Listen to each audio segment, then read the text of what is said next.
Thank you, Zoom, for letting us know that we're being recorded. Um, and I'll also switch from the document camera to my face so you can actually see me for at least a hot second. Hey, I'm Pete. So what I'm going to do is go back to my document camera, but this is the human who will be talking at you. Um, so on this document camera, this is where all of our notes are going to happen. Um, so we've got, this is Chem 3A, summer 2020. I'm going to try and do music at the beginning of every lecture, right? So like that 10 minutes between 9:30 and 9:40, we can just groove together.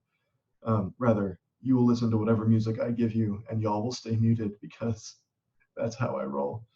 Um, so my full thing, you could call me Dr. Pete, you can call me Dr. Marsden. I respond best to Pete. Like if you need my attention, just call me Pete. That's totally fine. The one thing that I really prefer you never do, don't just call me Marsden. Is that fair? That's like a it's like a high school sort of sports thing to do, which is fine for high schools and sports. Um, but like me as a human being, I prefer to be called by my first name instead of my last name. Maybe after a while, and we do play sports together, after all of this is done, then you can probably call me Marsden. But until that point, stick with Pete. Um, the first part of our lecture today is just going to be admin, right? There are infinity questions that y'all have asked. Been trying to take care of a lot of that on Piazza. But what I really want to do right now is share my view of the B courses page, which is where all of your answers are actually answered. So here is our B courses page. All right, and this is just the home view, right? So if I go to home,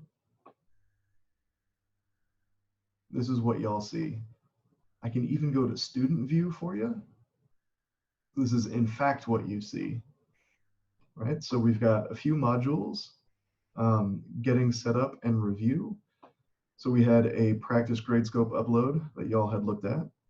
There was a review homework, which is simply to say there's a whole bunch of review that y'all can practice with. Then there was a practice quiz, which I'm going to talk about in a little bit. The new thing that I added this morning, you probably got an email about it, is a course capture lecture link from Chem 1A. So when I taught Chem 1A in spring of 2019, this is my lecture list. Every single lecture has a YouTube link to the course capture of that. So if ever you're like, oh, hey, how do I do blah, blah, blah? Like if you need some practice with Lewis dot structures, then you'd go to lectures 5 and 6 from them. If you're worried about acid-base chemistry, there are hella acid-base lectures, so you can go there. If you are worried about like vocabulary, if you need to up your vocabulary game, I got you. Kinetics, that's something we're going to talk about also a little bit later in the year, but kinetics can come back. So effectively, if you've got questions, this set of links will give you the answers. The reason I wanted to give you those particular links instead of any other type of link is because these are the ones that I created. And so the wording is what I would use, the focus is what I care about, and like those specifics, which can sometimes give people some hangups, hopefully worked. Also, in our B courses page, we have important weekly links. There's an office hours calendar. We check out this office hours calendar. It looks hella busy, which is totally fine. So each of these are either my office hours or one of the TA's office hours. These are all through Zoom. So if you are in California and you get up when it's light, you're like, you know what I'm gonna do? I'm gonna go to Devin's office hours at 6 a.m. every Monday, Tuesday, and Friday, because that's what's in my heart. So you just click on that, and then there's a Zoom link to it. And if you're feeling like, yes, that is in fact the office hour I always want to go to, you can also copy it to your calendar. And that should be great. We also have that for our lecture time. Here that is, right? That's our Zoom link, also on this calendar always. So if you know who your TA is for lab, if you're also taking lab, you can find their name among this ridiculousness. Just take your time and then figure out when their office hours are. So if you look at this page in general, pretty much any time of any day that is a reasonable hour, you can find somebody. The big gap is Friday mornings. And like, are you going to blame us? No, you're not going to blame us for not having office hours on Friday mornings. The reason you're not blaming us is because that's actually when our TA meeting is. And so that's when we are all busy. All right, one last thing I wanted to show y'all of these particular modules. So in the important weekly links is also an extension request. So like I understand in the world of Zoom that things can get kind of wild. So let's just go ahead and say, if anything goes wrong, you can request an extension, right? And you don't have to get permission ahead of time. Just turn it in whenever you turn it in. And then anything that's late, I will cross-reference with the extension request to figure out, oh, hey, no big deal, no late penalty. Or let's follow up and try and figure out a better way of dealing with it. All right, so in this extension request form, you've got your name, your student ID, the assignment that you're requesting an extension for. So I'd ask that you use the assignment name posted on B-Courses just to make sure it's straightforward and easy for us to collate. When is the due date originally? When are you probably going to post it? And then if you want to, you can give an answer or like an explanation. So literally your explanation can be as simple as technology, right? Like you don't have to be super specific if you're not comfortable with being specific. That's absolutely fine. So like technology or personal problem, that is good enough to fill out this form. All right, and let's see if there's anything else of these modules that I really wanted to draw your attention to. Not really, right? So unit 1 is laid out for you. Lectures today, there's a Zoom link, there's a post-lecture worksheet that's going to be due eventually, and then there's some practice problems. And that's all stuff that we can talk about together. I see that the chat is just blowing the F up. I assume it's everyone just trying to get like some sort of like class group chat. Don't do that here. Don't do that here. Use Piazza for that. Piazza is the place to do this kind of thing, to the point where you don't need a group chat. You have Piazza. Having a giant group chat is less useful than a small one with people you already know. So the human who is oldest here and has the most experience, please don't have a giant group chat. Make small ones with people that you find you work well with after you found them with Piazza. Also, we have done a bunch of groups. So you should have gotten an email from your TA, either your lab TA or a lecture TA, being like, hey, y'all 30 people could work together. All right, so pay attention to those types of emails, and maybe that can be something where you can start a group. Excellent. Okay, so that was just some background stuff. Some other things I want you to be aware of in this particular group chat right now, and by group chat, I mean lecture. I have designated most of the TAs as co-host. So if you want to ask a specific question,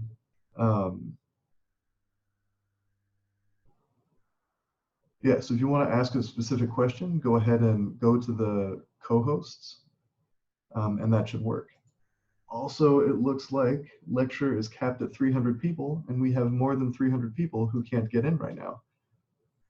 I thought our cap was higher than 300. I will deal with that in the future. Let me write a note to self. Note to Pete. Get the Zoom max limit increased. I don't know how I'm going to do that, but now I have a note, and y'all see that note, which is going to be recorded forever, so I will do my best to make that happen. Great, and thank you for bringing that to my attention. That's a bummer. Okay, so now the other things that I want to cover here. Some of it's in the syllabus, some of it's not in the syllabus. And so since I know a lot of y'all care about this, what I'm going to do is make you write it down too. So the first thing we're going to look at are quizzes. There's going to be a quiz every single Wednesday. So it's due at 9 a.m. every quiz day. Right, the syllabus has those quiz days. Every Wednesday is a quiz day. There's also an extra quiz next Monday, also outlined in the syllabus. Okay, so these are going to be released via Gradescope.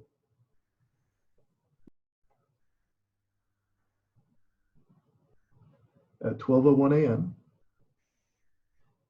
you will have a 30-minute time limit. Right, so what that means is the second that you open that PDF, you will have 30 minutes to complete it. All right, so the practice quiz that we used, it was clear that y'all hated it and had some issues with it. So we came up with another option. We're going to see how this works on Wednesday, and then adjust from there if we have to. So 30-minute time limit. The idea is literally like 15 minutes on the quiz, and then 15 more minutes just for technology. Right, so if your Wi-Fi is super slow, if something crashes, 30 minutes is enough. And yes, you have to do it before class every Wednesday morning. That's what the quiz is going to be. Glorious. All of this is via Gradescope. Fantastic. Exams, we've got 2 exams and a final exam. They're going to run effectively the same way. So exam 1 is going to be released at 12:01 a.m. on Thursday, July 9th. Right, you're going to have, it's going to be available the full day.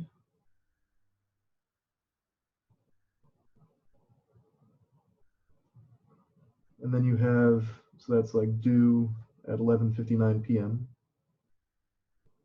It's going to be a 3-hour time limit.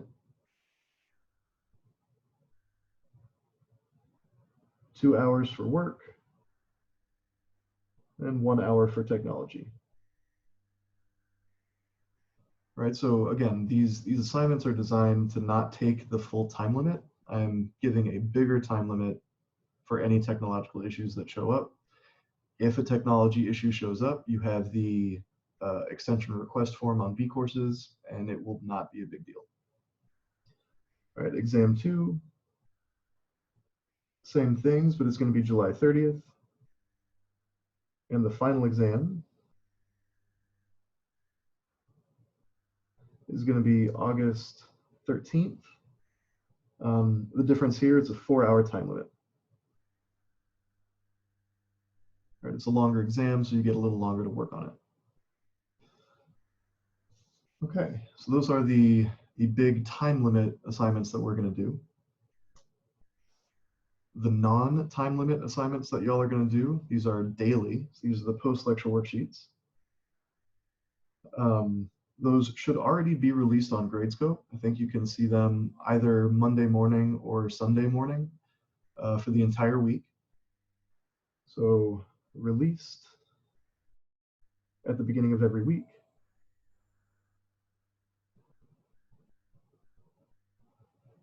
The files are already posted on B courses, right? So you can work on these whenever you want, however you want. But the Gradescope assignment is released at the beginning of each week. So there's no time limit. The due date is 11:59 p.m. of that lecture day.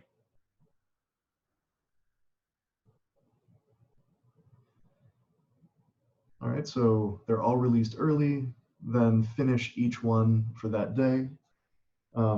Late submissions are allowed until Saturday.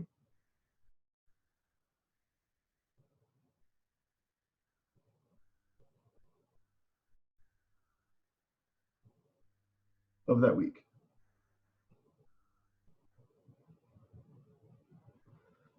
All right, and then for the post-lecture worksheets, don't fill in an extension until it's past Saturday.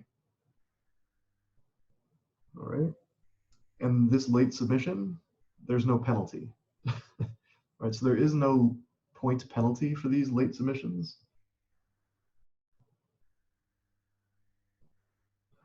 However, the fact that it says late is intended to give you a little mini heart murmur, right?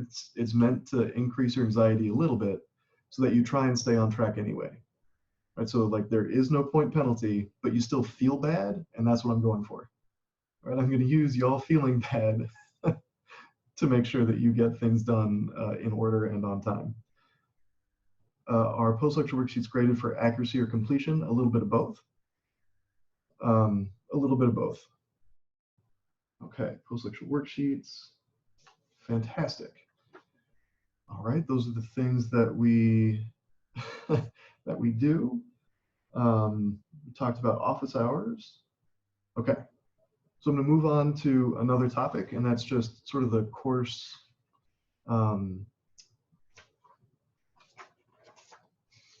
setup. Right, so groups. Every 30-ish students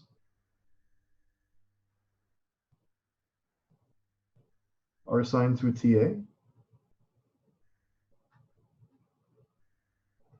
And the reason I'm calling them all TAs, I think no penalty for a late submission of a post-lecture worksheet. Okay, so every 30-ish students are assigned to a TA. I call everyone a TA instead of a GSI because we don't actually have many graduate students teaching with us over the summer.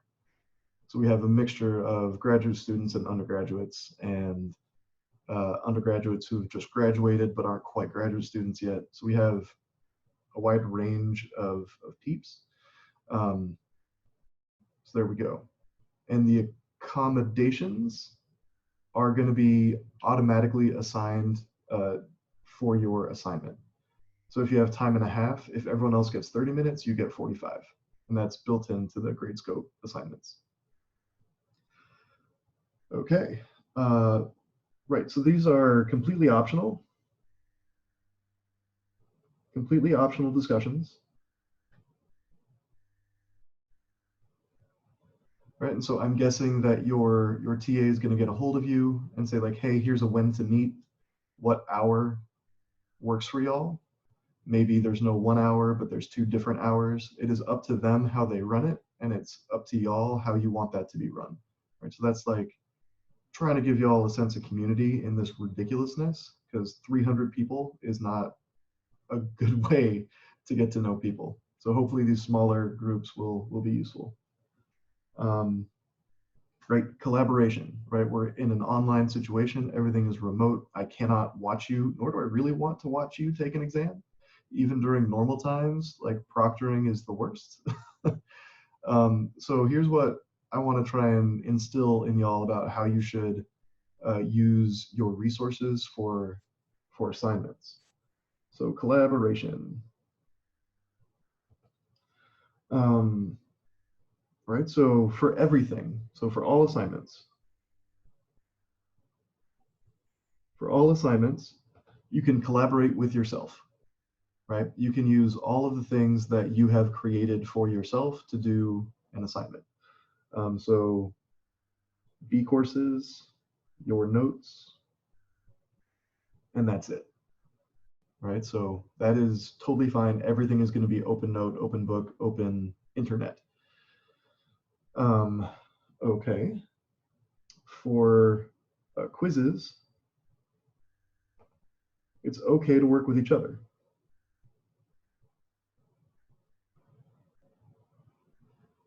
All right, so if you want to work together, you totally can.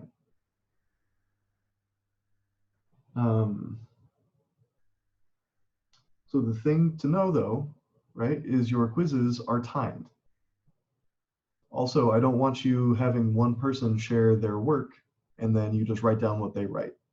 And so in terms of collaboration, it's okay to work with each other, but do this in good faith. All right, like be responsible with it, right? Cheating is cheating, whether I say you can work with each other or not. And so work together means discuss, right? Like have some discourse. It doesn't mean copy. So discussions are good. Copying is bad. and and if I find that y'all are copying, I'm gonna have to report you to the Office of Student Conduct, and then we have a whole thing.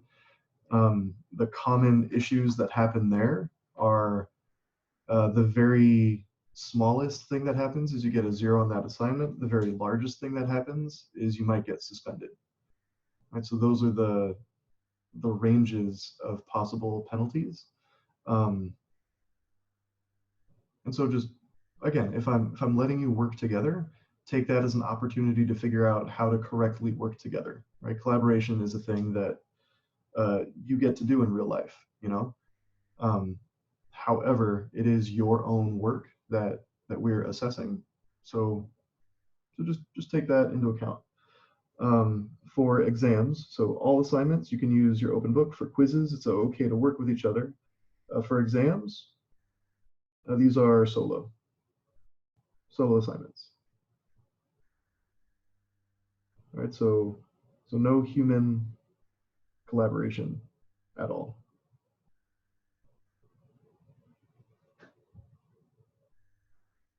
All right, and that should be fine. That you will feel better doing it that way anyways. Um, right? Because like you've prepared your notes, you've got B courses available. Using other people will literally only slow you down and confuse you. I promise. I super duper promise. Um, Things I can tell you from the past when I've even in-person classes for quizzes, I've had students allowed to talk to each other. I'm telling you now, everyone was really happy about it. So people felt really good about being able to talk to each other, but the scores were always lower, always, because people would spend time talking instead of just doing the assignment the way they knew how. Um, some people who were incorrect but very confident would convince a whole lot of people that their incorrect answer was correct, again, leading to bad answers. And so I'm just letting you know it is good to work together, but make sure that you are confident in your own work and you should always do your own work. Okay, exams are solo, talked about all of that. Okay, so that's groups and collaboration. I'm actually going to give y'all a few minutes right now to privately chat with me or any of the co-hosts for questions that you've got.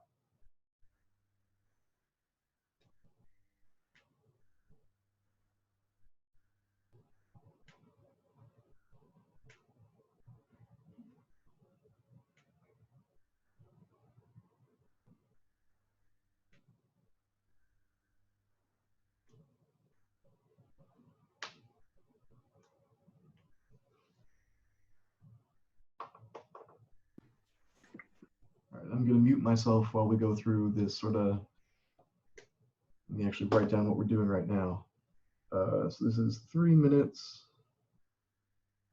for private chat questions.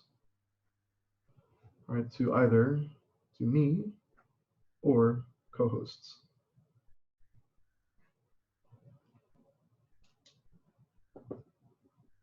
Okay, so I'm going to mute myself while I go through some of these answers.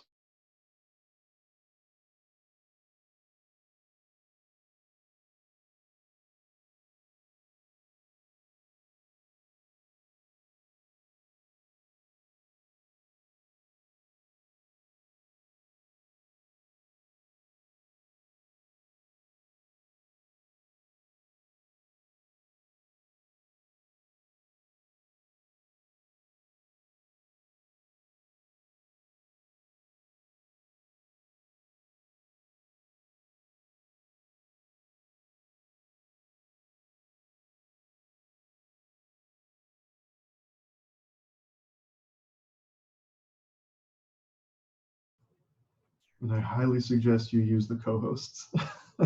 I may not be able to get through these like 55 personal private chats I just got.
All right.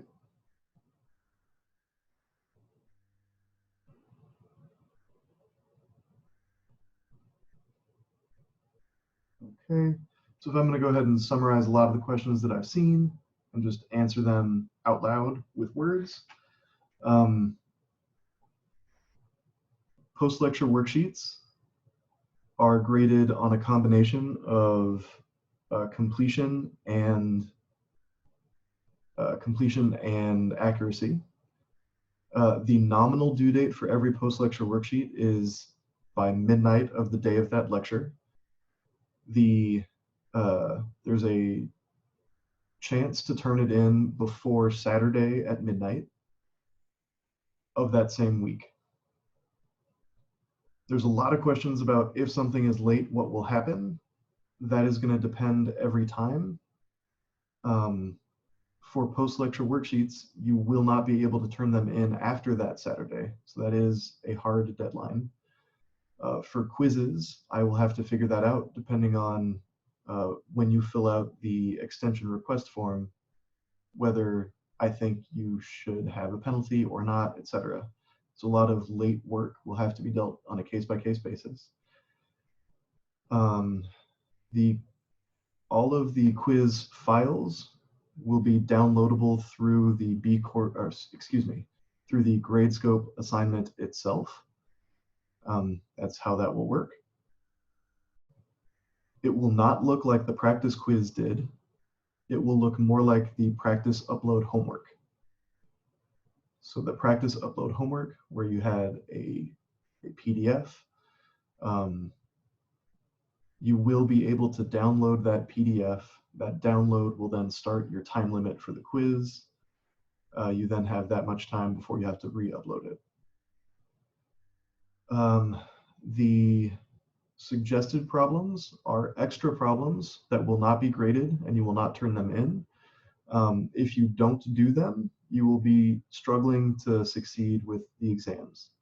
So the practice homework, again, not graded, and the keys are provided nearly immediately, are for you just to do as the lectures progress. Post-lecture worksheets are meant to keep you on task. Those homeworks are meant to give you a more in-depth practice to all the things. There's a lot of questions about when are you going to hear from your TA.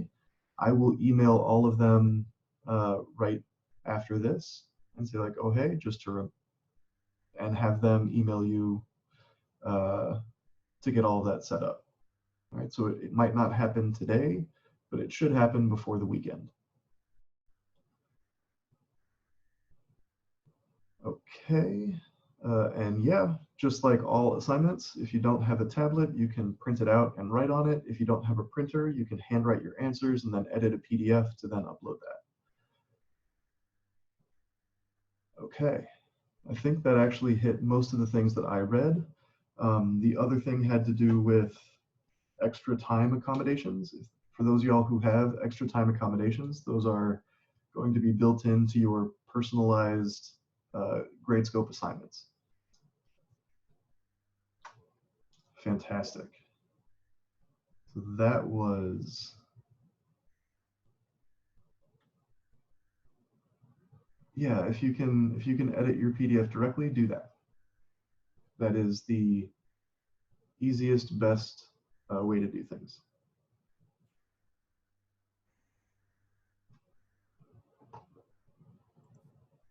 Okie dokie. So let's actually move on to content, shall we? If you have more questions, feel free to privately chat with the co-hosts and they can answer you directly. All right. So moving on to actual content. Believe it or not, this class is called Organic Chemistry. What?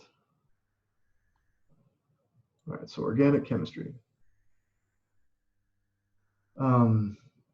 So the overall breakdown for the entire summer is that this is going to be, it's a new language. And that's going to be pretty much Unit 1. All right, so Unit 1 is going to figure out what are all the words that we use, what do these words mean, what do these pictures mean, and how do we deal with it. All right, so a whole lot of the upfront learning allows you to then succeed for the rest of the course. There's a whole lot of stigma against organic chemistry. I don't know why. Like, it's a very badass, very fun class. The material is great. And it has this stigma for being like a memorization heavy course. It doesn't have to be that way. All right, so it's concept focused. So not necessarily memorization. All right, so I think a lot of y'all are probably into biology, which is totally fine. Like, you follow your path and your heart.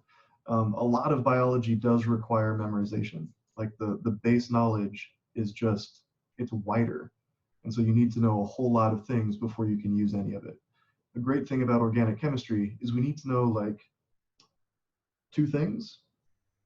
There's effectively 2 things you need to know about organic chemistry. One of them is Coulomb's law.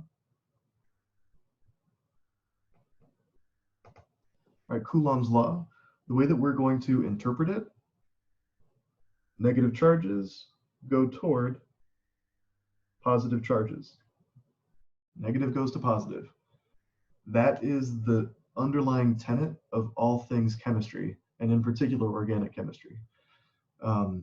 There have been a whole lot of questions about like, yo, for acid-base chemistry, like what's the deal? How are you supposed to know these things?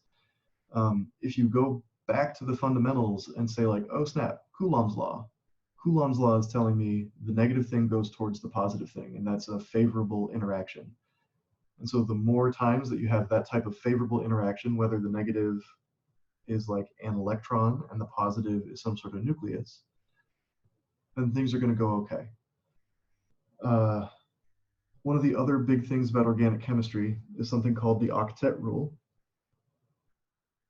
This is one of the rules that has the largest misconception out there. And so what I'm going to do is write down what the actual rule says. Right, so the octet rule, no atom in the second row can exceed 8 valence electrons. Right, so that is what the octet rule actually says. The thing that a lot of people misunderstand is that instead of no atom can exceed 8, a lot of people remember it as all atoms must have 8, which is not the octet rule. Right? There is something nice about having 8 valence electrons. Right? There's an observation that most atoms tend towards having filled valency, or 8 valence electrons, right? Whether that's through bonds, lone pairs, or straight up stealing electrons from something else, right? But the octet rule does not say it has to do that. It says you cannot exceed 8. All right, so that's very important that you take that specific wording to heart. The last bit of sort of OChem knowledge that we're going to look at in terms of like the words that we're going to use over and over again is going to be that lower potential energy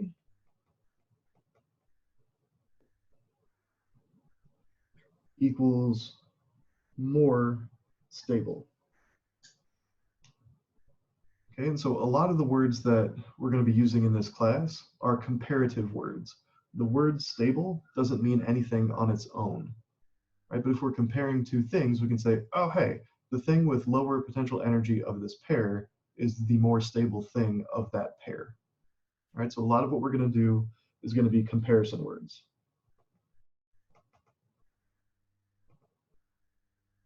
Right, absolutes are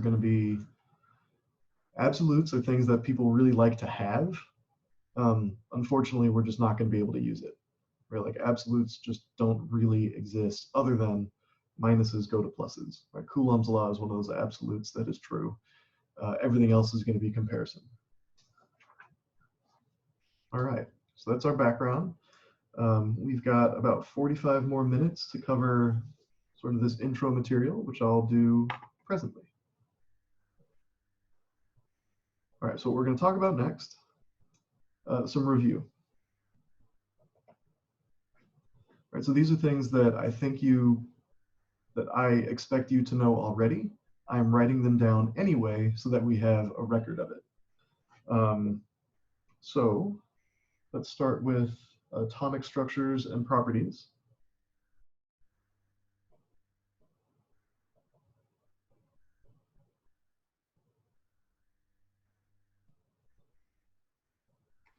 All right, so let's look at the atom. The atom itself has some pieces. Its two pieces are pretty much the nucleus and other things we're going to talk about there are isotopes. All right, so the nucleus has protons, neutrons, and electrons. Positively charged, neutrons, no charge, and electrons are negative. You're probably going to see this a lot. So note, this is charge.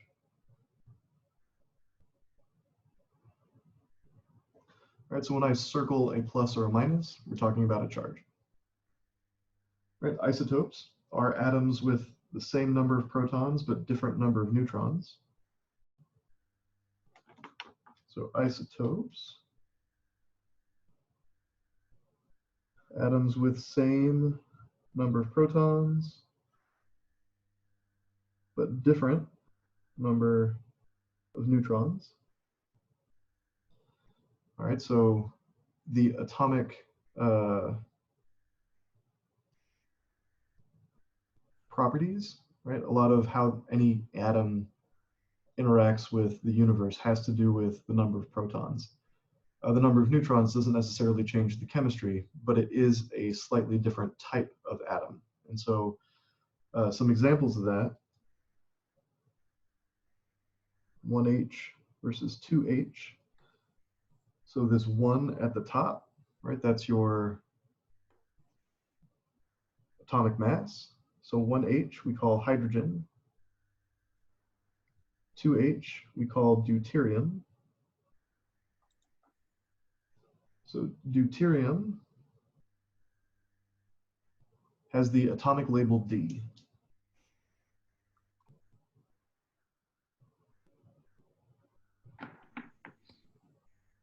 And I need you to know this. All right. Also, just as a heads up, you can tell that I'm using colors. I'm used to using chalk, and so I know what my chalk colors are. My chalk colors are white for words, yellow for explanations, blue for know this, and green for homework. I'm gonna have to rework what those are for this. So just bear with me until I get my rhythm down. C. So our atom has a nucleus, isotopes. It also has electrons. Right, so these electrons are the source of bonds.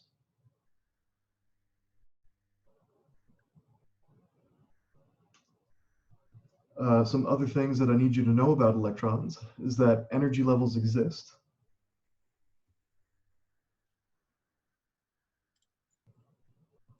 Energy levels exist. Every periodic table row we call an energy level. Periodic table row equals an energy level. And we call those N. All right. There's a max number of electrons. Max electrons per energy level N.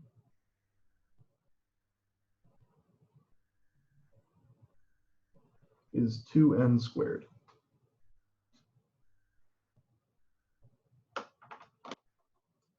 All right. I'm going to let this sit here for a second before I switch pages. All right, so electrons are the source of bonds. We have things called energy levels. The periodic table is set up to reflect that. Every row is its own energy level. So hydrogen and helium at the top of the periodic table, energy level 1. Then we have lithium through fluorine. That's energy level 2. The max number of electrons that you can put in the second energy level is 2n times 2, or 2n squared. So the first energy level has 2 possible electrons, second energy level has 8. Okay, so let's keep rolling. Let's keep rolling. Electrons reside in things called orbitals.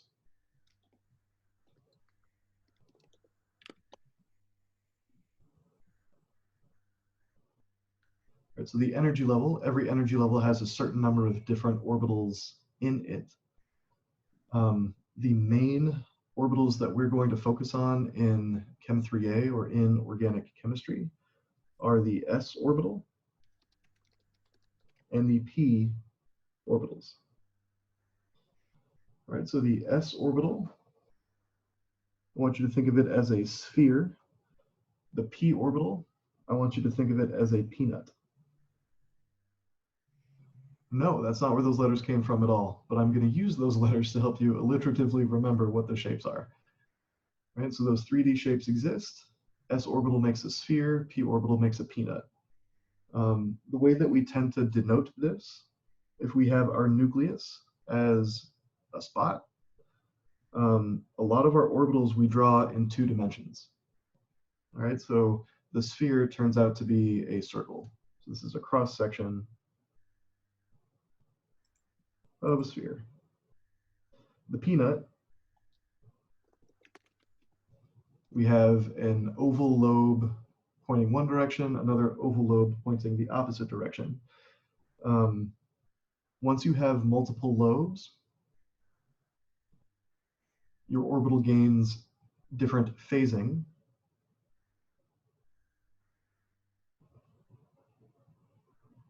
And that's something that we're going to talk about in lecture 5 and 5.5. We'll talk about exactly what that phasing means and how you find it. But mainly the p orbitals have the same energy. 3 orbitals degenerate. So same energy, but different orientation. So different orientation. So those three orientations are y-axis, x-axis, and z-axis. So z, there's a few different ways that we can try and show that.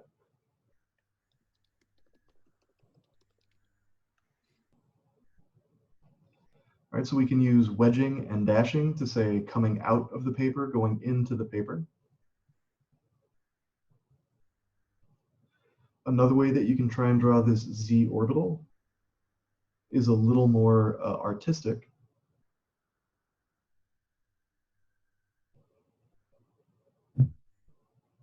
And so those are identical. We have the unshaded phase coming at us, it's in front. The shaded phase going behind us, that's what that dash means, it's behind. So if you're comfortable doing perspective drawings, this is okay. If you're less comfortable, then just add a wedge and a dash to your picture, and that will indicate the 3D orientation that we're looking for. Okay.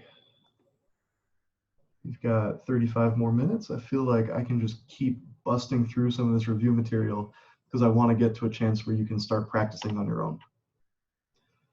Energy levels.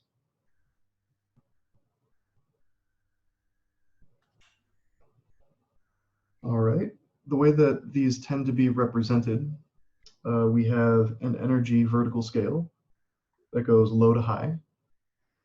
And we have multiple different types, shapes of orbital. We also have different levels of orbital. So n equals 1, and up here we have n equals 2.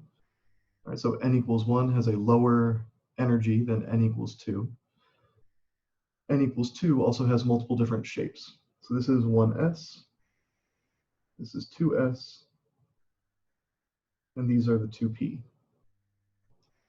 All right, so when we say 3 orbitals with degenerate energies, that's what that means. So these 3 different shapes have the same amount of potential energy, but they just look kind of different. They're pointing in different directions.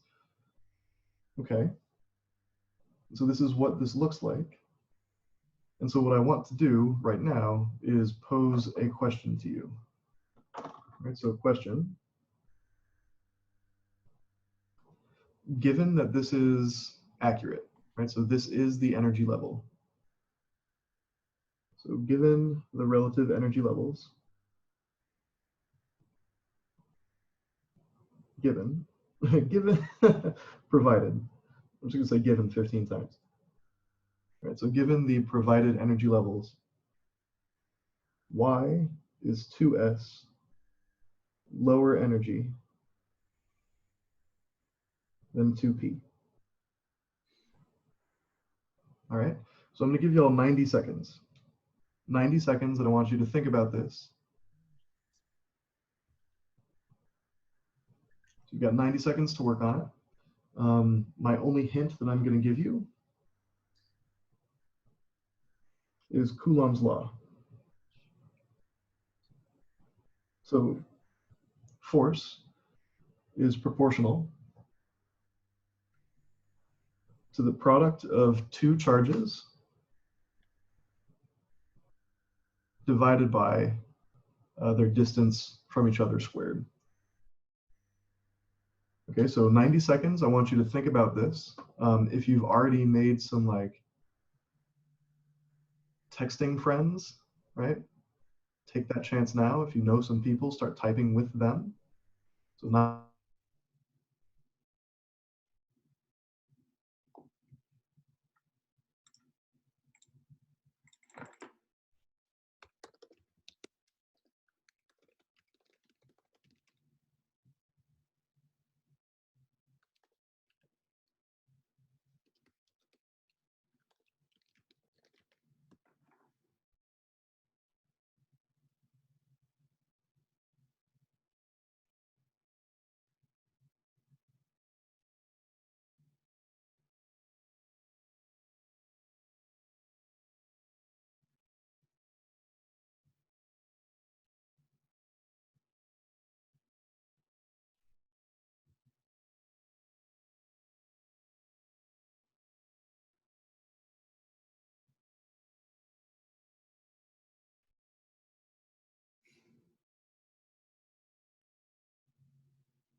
All right, that was close enough to 90 seconds to count. I forgot to start a timer, so I'm just going by feel here. Awesome. So why is the 2s lower in energy than 2p? Right, it has to do with Coulomb's law and also these shapes. All right, so the wording that I'm going to use is that electrons in the s orbital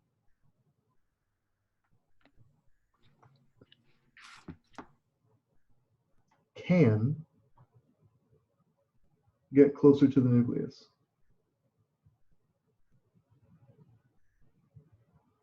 than electrons in the p orbital. Right, so simply based on the shape, right, there's more possibility for electron density near the nucleus in the s than there is for the peanut shape. Right, so this causes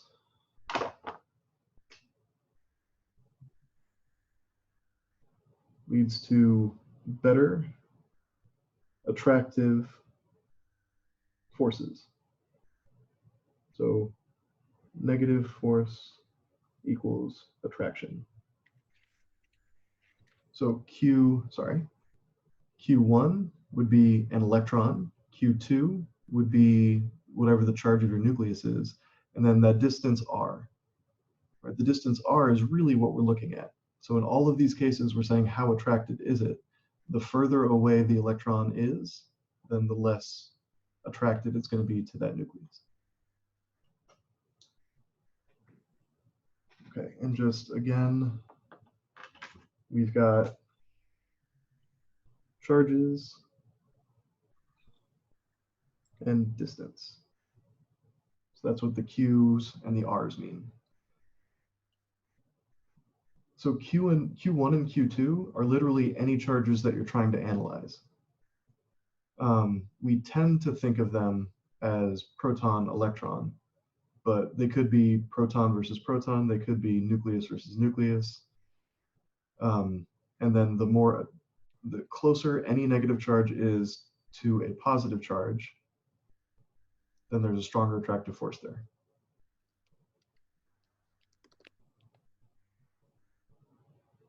All right. Glorious. Okay, let's keep going.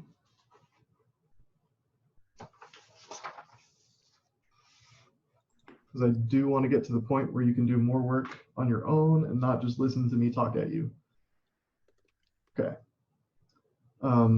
So we had the general energy diagram, and so what we're going to look at now are atomic energy level diagrams.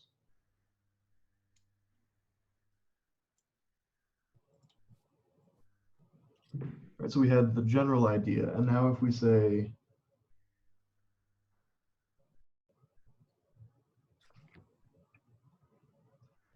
right, there's the general vibe.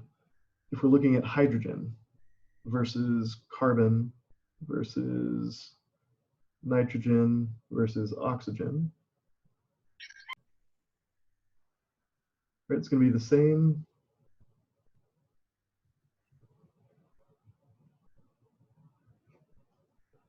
general vibe, right? So for each of these, I'm giving us a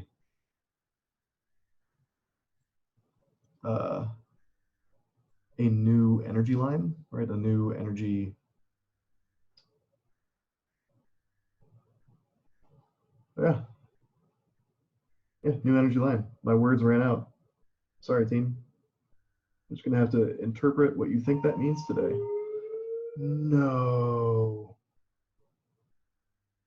Okay, we're good. Sorry. The fire alarm nearly went off in the hallway, but then it stopped itself, so we're safe. Okay. So these are the horizontal lines. Horizontal lines are telling us the energy, the potential energy of any given electron that fills it. We have two different rules that we're going to use to fill in any one of these energy level diagrams. The first rule is the Aufbau principle.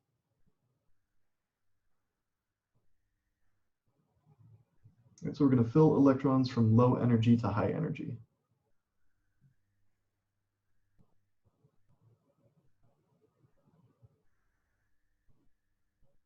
Right? So it's as if you're pouring electrons from the top, and then they just settle to the bottom, and that's how they work. The other one is Hund's rule.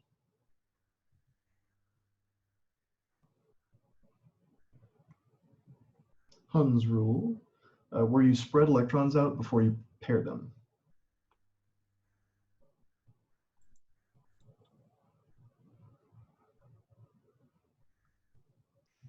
Right? The other thing, each orbital holds a maximum of 2 electrons. All right, and so when we're looking at hydrogen, right, how many total electrons does hydrogen have? It's only got 1. Right, so we only have the 1 electron, so it goes into the 1s orbital. When we look at carbon, right, the atomic number of carbon is 6. Right, so a neutral carbon atom is also going to have 6 electrons. So we have 6 electrons to use. 1, 2. And then you go to the next energy level, 3, 4. And you go to the next energy level and you spread out before you pair. So 5, 6.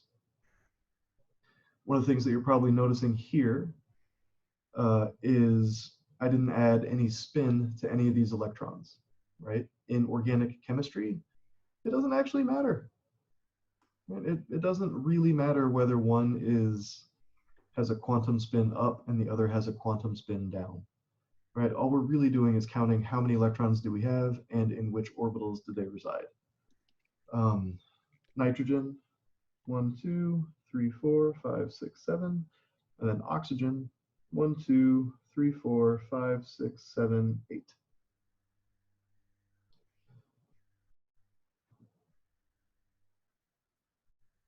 All right. So that's how we would fill in some of these energy level diagrams. And just to give you an idea of just where energetically how do these different electrons compare.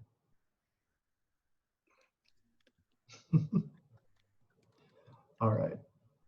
Our last little bit. So part E, electronegativity. All right, so we've said atoms exist, electrons go into different orbitals. Those orbitals have different shapes. Those shapes can help dictate the relative potential energy of each of those electrons. Now, those are all atomic properties. And what we're going to do next with electronegativity is sort of combine a lot of those different properties into one observable property. This is an observational value. Okay, so it isn't measured, it is observed. Okay, the things that electronegativity depends on. It depends on 2 things. It's a combination of Z effective and atomic radius.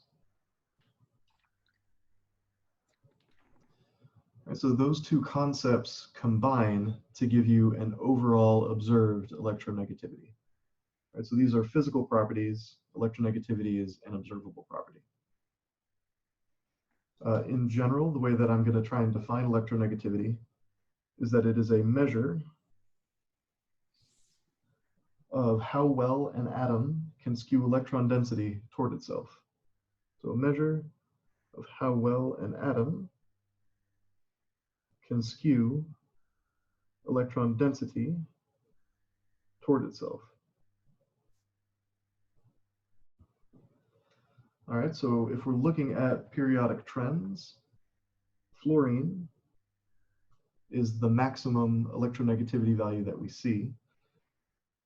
As you move left to right across the periodic table, electronegativity increases. As you go bottom to top on the periodic table, electronegativity increases.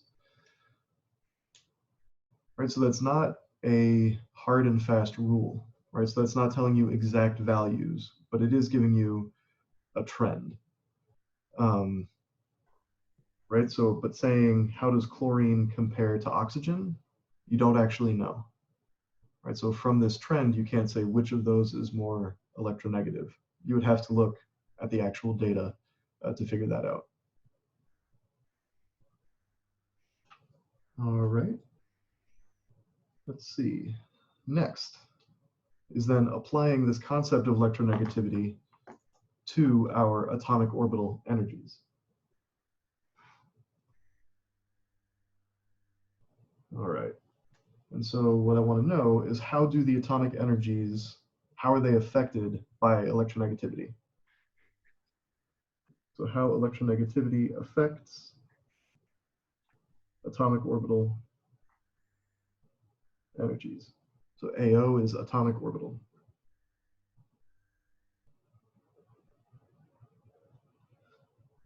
Okay, so up above, we had used different energy scales. Now I'm going to use the same energy scale and compare different atoms. So C, N, O, F. All right, so let's just look at the second energy level.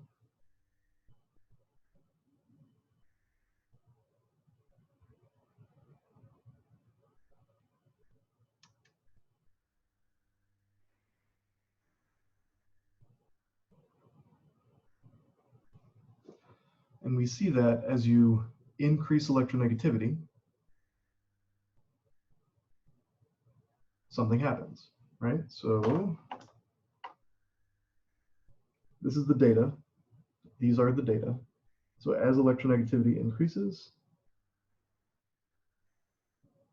all atomic orbital energies decrease.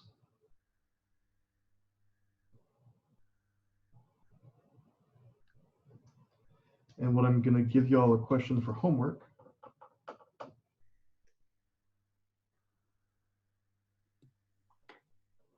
is why. All right, so what I'm going to try and do as we go through these lectures, I'm going to have sometimes where I give you time in lecture to work on your own. Other times I'm going to post a question for homework. Again, this isn't going to be graded at all, but it's to help you think a little more deeply about this lecture material, help you sort of wrestle with it in a few different ways. Okay. Oh, thank goodness. We've got about 15 more minutes, and I think I'll actually be able to get us to some stuff that is almost new. I'm very excited. So we're about to do some organic chemistry up in these boinks. You can't see me, but I'm dancing in my chair. That's by design. You don't want to see that. These moves they're haunting. All right. So we've talked about atoms. Let's move on to molecules. All right, our molecules. I believe I said A. F it. Molecules. We had been talking about atoms. Now we're talking about molecules. And the big thing that we're going to talk about is how do we represent these molecules? So representation. The way that we use in this particular class is something called bond-line notation.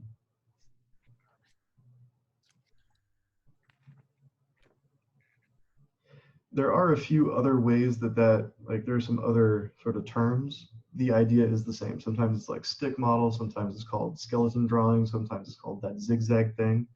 I will always call it bond line notation. So what I'm going to do on the left is draw a molecule using sort of Lewis dot structure ways. So here's the Lewis dot structure representation of a molecule. 1, 2, 3, 4, 5, 6. So we're going to have 5 carbons in a row. Coming off from the second carbon, we have another carbon.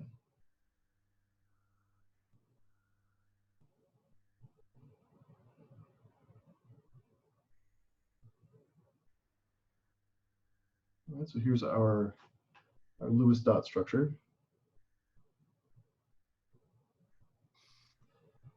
This abbreviation, STRXR, it's phonetically structure. And so that's just, I'm going to use that as shorthand, just so you know what I'm going with. The bond line version of this is 1, 2, 3, 4, 5. Off that second carbon is another carbon. All right, so what I'm going to do, and hopefully this shows up fairly well. Let me see if I can get a different color out here. I'm going deep into my colors. Every end and intersection of line is a carbon.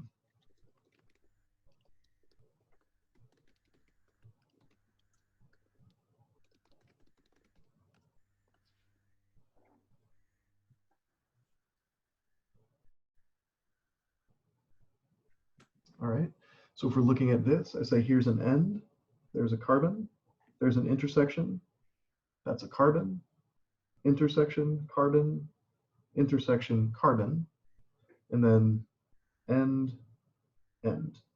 1, 2, 3, 4, 5, 6 carbons, 1, 2, 3, 4, 5, 6 carbons. All right, so that's how that's going to work. All right, some notes. Neutral carbon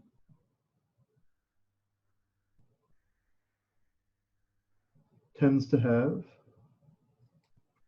4 bonds. All right, so what we're seeing here,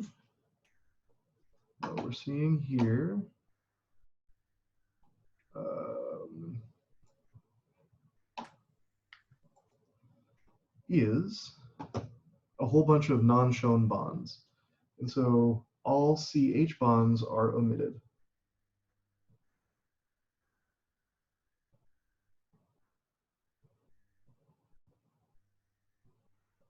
All right, so that means right here, we have 3 implied H atoms, right? Because this carbon is showing 1 bond. We know that neutral carbons tend to have 4, so it's showing 1, so it's not showing 3. We only omit H's attached to C's. Yes, much honk. Very well. All right, so let's practice. All right, let me get you all a practice problem to actually work through this and do some things. Oh, markers.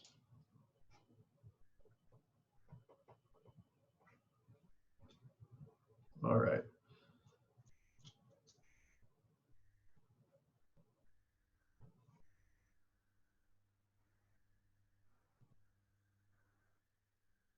So the things that I want you to do, I want you to give me a molecular formula.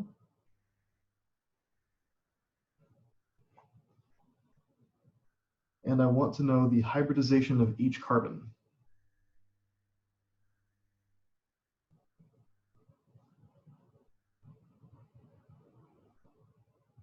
All right, so a reminder of what that looks like. Our hybridization options are sp, sp2, and sp3. sp has 2 electron domains. sp2 has 3 electron domains. And sp3 has 4 electron domains. All right, so I'm going to give you 90 seconds again. I want you to work on this problem.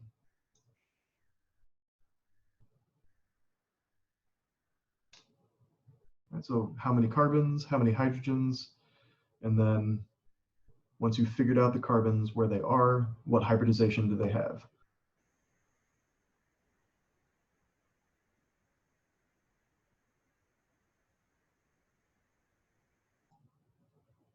Please don't type your answer in the chat. Let everyone work on it.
All right. That was adjacent to 90 seconds. It was in the ballpark. I mean, you can feel free to remix this video after I post it. Like, you follow your heart. You can add some dubbing to it. Like, make it work. All right. So we're trying to figure out how many carbons and hydrogens do we have. Based on my fake color scheme from above, carbons are going to be blue and implied hydrogens are going to be red. Great. So we've got carbons, and by red I mean pink. We've got hydrogens. My red marker ran out. Blue, every end of line or intersection. 1, 2, 3, 4, 5, 6, 7, 8. C8. And then what you do to figure out the number of hydrogens is you say, all right, how many shown bonds do I have to this? 3 bonds are shown, which means 1 implied hydrogen. 1 implied hydrogen. 4 bonds are shown, 0 implied hydrogens. 1, 2, 3 bonds shown, 1. 2 bonds shown, 2. 2 bonds shown, 2. 2 bonds shown, so that means I've got 2 left that have to be hydrogens. 1, 2, 3, so 1 is left. 1, 2, 3, 1 is left. Add all that up. 1, 2, 3, 4, 5, 6, 7, 8, 9, 10. All right, C8, H10. And then your hybridization values. And so when we're talking about electron domains, we're saying, all right, so this carbon has a carbon to the left and a hydrogen to the right. So that's 2 domains. So 2 domains is going to be sp.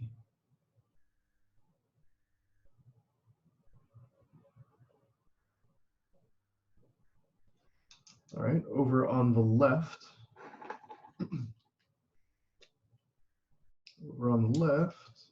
oh goodness, we've got sp2. Right, those have 3 domains. A carbon with a hydrogen, a carbon, and another carbon. All right, and then the rest are going to be sp3.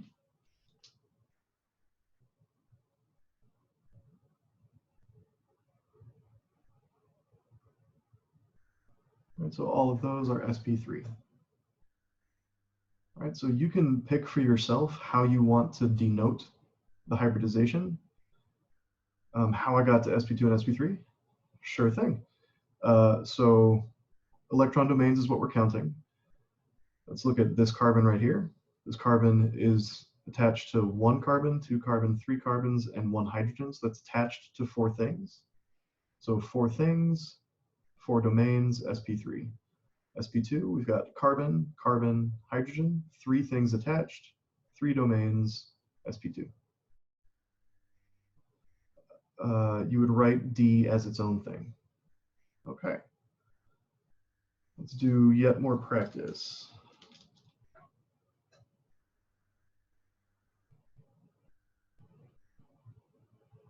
This time you're going to get a slightly funkier looking molecule.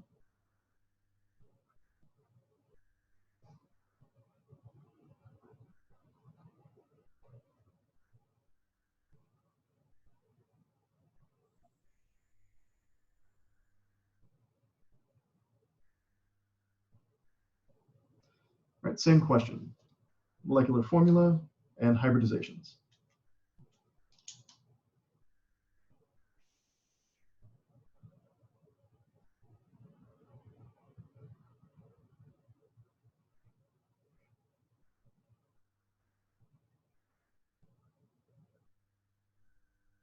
And the thing to note here,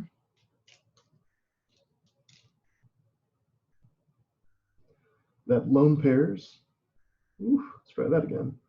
Lone pairs count as electron domains.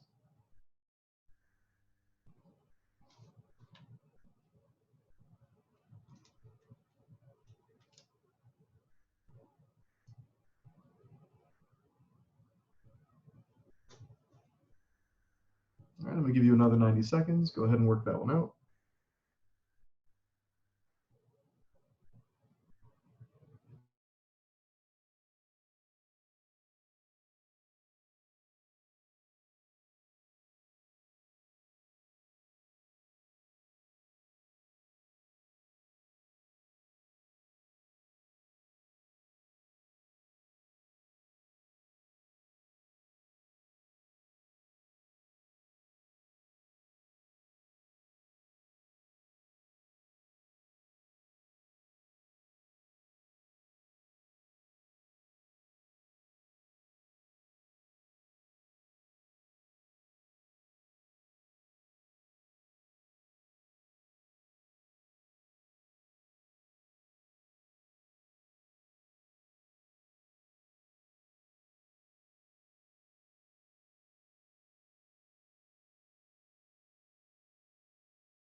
Alrighty. We've got, again, if you didn't quite finish it in time, no big deal. You will have a lot of practice. Carbons, every line and intersection, 2, 3, 4, 5, 6, C6. Hydrogens, there's one, just attached to that H. And then 2, 1, 0, 1, 1, 1. Right? So H's, we have 1, 2, 3, 4, 5, 6, 7. Then we also have an oxygen and a nitrogen. In general, I will very rarely ask you to write out molecular formulas of anything. Very, very rarely. Hybridizations. So what we're going to do now is just say solely based on the picture that we're looking at, how many electron domains are there? So what would the hybridization be? There was a question in chat about how delocalization affects hybridization, and that's something that we're going to get to later this week. So right now I just want practice on counting domains, and then we'll get more specific with it later. It doesn't matter what order you write the letters in. It literally, like for any molecular formula, as long as the number after the letter is correct, that's all I care about. Okay, in terms of domain or hybridizations, let's see, sp2 are at the tippy top.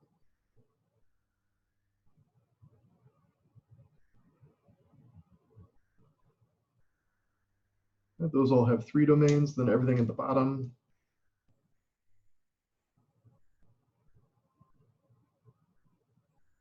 is sp3 because they all have 4 domains. All right. Okay.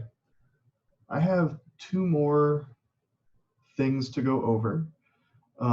If you need to leave right now, feel free to leave. I'm just going to continue with this recording so that we get it on track. I think my beginning intro part took a lot longer than I had anticipated.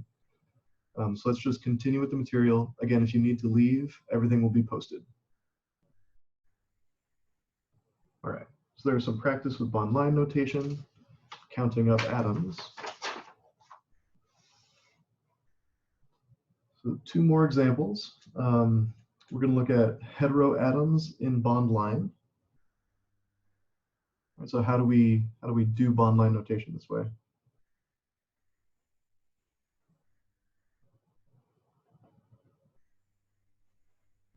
And a heteroatom is literally any non-carbon or hydrogen. So like the rest of the periodic table is a heteroatom, which is just an aggressive term. Like that's so many of the atoms are not C or H. But in organic chemistry, most of what we do is with carbon and hydrogen. All right, so I'm going to draw the same molecule in 4 different ways.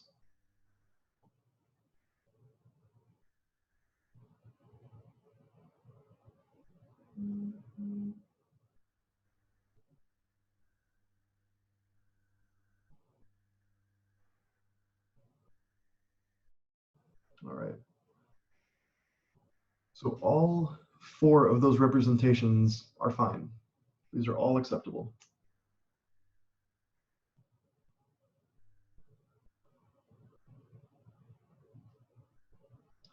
Okay, except able or except, yes, except able. Yeah, spelling is hard. Don't judge me. I see you judging me. I see that judgment. It's all right. So all of those are acceptable. And so the things that you need to worry about. So all structures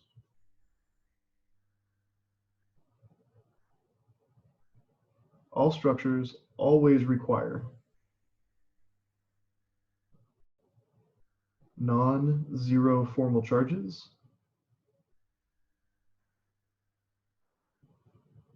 to be drawn. And so you always need to show a non-zero formal charge.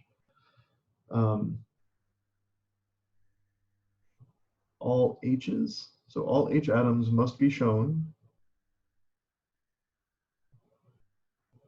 if they're not attached to carbon.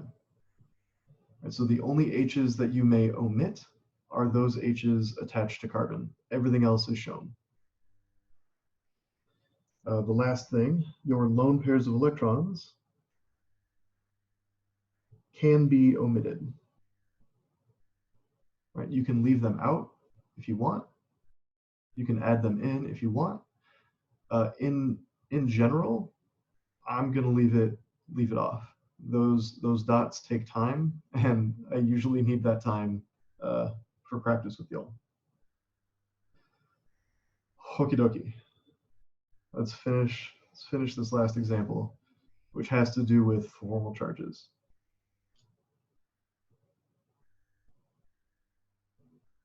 So formal charges. We're going to abbreviate that as FC. So that's formal charge, FC. All right, so formal charge equals the number of valence electrons. Oh no, orange marker's dying, minus the number of bonds, minus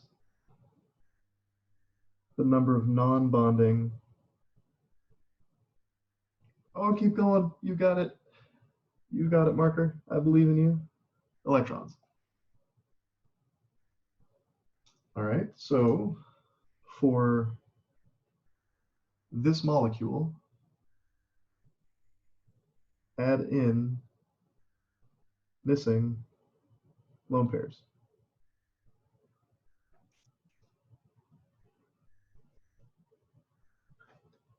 So then the way that you're going to do this is you say, all right, so formal charge equals valence electrons minus bonds minus non-bonding electrons. So formal charge on that oxygen is -1. Oxygen has 6 valence electrons. This oxygen is showing 1 bond. And then the rest are non-bonding electrons. All right, so non-bonding electrons is going to equal 6. So that's 3 lone pairs.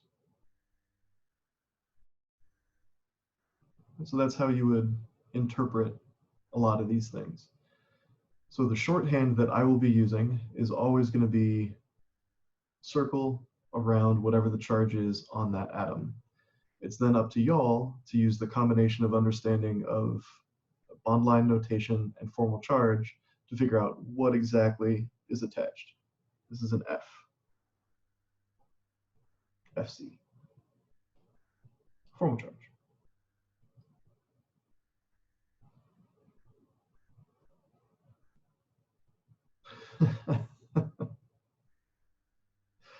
Okay. That is where I wanted to get to. So again, sorry for going a little bit over.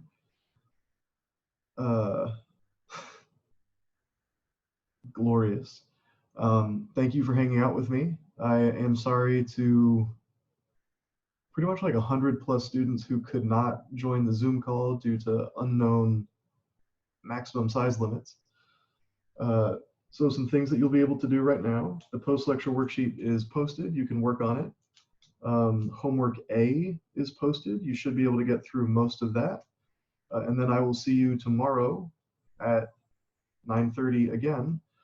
Also, I've technically got office hours at, I think, 1 o'clock today. And that will be everything. All right, team, much love, much love. I am going to stop the recording.